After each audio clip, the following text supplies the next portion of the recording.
মোহনগড়ে এক রাজা ছিল। রাজা ছিল ভীষণ অত্যাচারী। রাজার অনেকগুলো ঘোড়া ছিল। তাদের মধ্যে একটা ঘোড়া ছিল বামন, অর্থাৎ ছোট। তাই সব সময় সে ঘোড়াটিকে নিয়ে সবাই হাসি ঠাট্টা করত এবং রাজ্যের সব ছোট ছোট বাচ্চারা ঘোড়াটিকে সব সময় জ্বালাতন করত। ঘোড়াটি ছিল ভীষণ অসুস্থ আর দুর্বল। রাজা তারপরও সে ঘোড়াটির উপর চড়ে বেড়াতো, আর যখন ঘোড়াটি অসুস্থ হয়ে পড়তো রাজা তার উপর লাঠি পেটা করত। অসুস্থ ঘোড়াটিকে নিয়ে রাজা একদিন বনের মধ্যে ঘুরে বেড়াতে লাগলো। হঠাৎ করে রাজার মন অন্যমনস্ক হয়ে গেল, কেননা অনেক পাখি দেখে রাজা শিকারের ফন্দি আঁটছিল। সেই সুযোগে ঘোড়াটি সেখান থেকে হাতছাড়া হয়ে যায় এবং একা একা বনের পথ দিয়ে হাঁটতে লাগলো। ঘোড়াটি চলতে চলতে একসময় ক্লান্ত হয়ে পড়ে এবং একটি বড় গাছের ছায়ার নিচে শুয়ে পড়ে।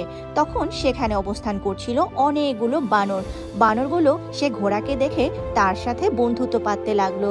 ঘোড়াটির কাছে এসে গা ঘষতে লাগলো। এভাবে ধীরে ধীরে বানর আর ঘোড়াটির মধ্যে বন্ধুত্ব হয়ে যায়। ঘোড়াটি সব বানরের দলের সাথে সারা দিন বনের মধ্যে ঘুরে বেড়াতে লাগলো এবং বানরগুলো সে ঘোড়াটিকে নানা রকম ফল সংগ্রহ করে ঘোড়াটিকে খাওয়াতে লাগলো।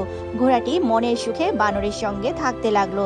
একসঙ্গে খাওয়া দাওয়া, একসঙ্গে ঘুম, সব করতে লাগলো। ঘোড়াটি বানরদের সাথে সারা দিন ঘোরাফেরা করতো আর রাত হলে সেই গাছের নিচে এসে ঘুমিয়ে পড়তো।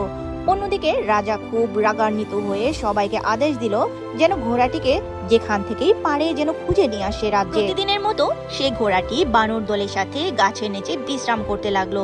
হঠাৎ কোনো এক শব্দে সবাই জেগে উঠলো এবং দাঁড়িয়ে পড়লো। দেখতে পেল রাজার সৈন্যরা সেই ঘোড়াটিকে ঘিরে ফেলেছে। অনেক চেষ্টার পরও বানর দল সেই ঘোড়াটিকে রক্ষা করতে পারলো না।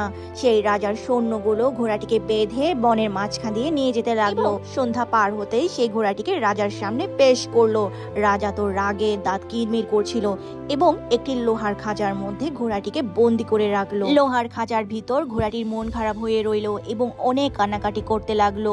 হঠাৎ করে হাজার হাজার বানর দল সেই রাজ্যটিকে আক্রমণ করলো।